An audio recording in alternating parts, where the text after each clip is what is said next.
पंचनामा न्यूज, सर्वसामान्य जनतेचा बुलंद आवाज।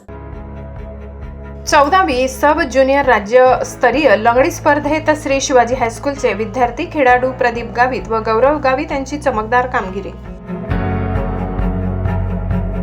महाराष्ट्र राज्य लंगडी असोसिएशन आयोजित आत्मा मलिक इंटरनॅशनल स्कूल कोपरगाव शिर्डी येथे 14B सब ज्युनियर राज्यस्तरीय लंगडी स्पर्धेस सुरुवात झाली। नंदुरबार जिल्ह्याचा सब ज्युनियर मुलांच्या संघाने प्रथम वर्धा, लातूर, मुंबई संघांना एकतर्फी नमवत सेमीफायनल बीडला हरवून फायनलमध्ये कल्याण डोंबिवली संघाला नमवत प्रथम क्रमांक पटकाविला।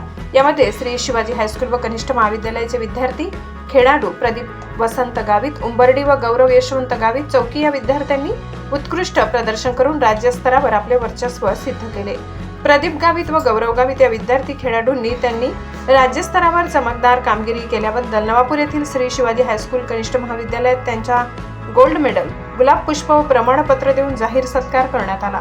उपमुख्याध्यापक AN सोनवणे, पर्यवेक्षक हरीश पाटील, पर्यवेक्षक GD सूर्यवंशी यांनी दोन्ही विद्यार्थ्यांचा जाहीर सत्कार केला। दोन्ही विद्यार्थ्यांना क्रीडा शिक्षिका साक्षी जयस्वाल यांचे मार्गदर्शन लाभले। या कार्यक्रमाचे सूत्रसंचालन ज्येष्ठ शिक्षक अशोक रजाळे यांनी केले। तसेच शाळेच्या मुख्याध्यापिका कमल कोकडी यांनी विद्यार्थ्यांचे हार्दिक अभिनंदन करून समाधान व्यक्त केले।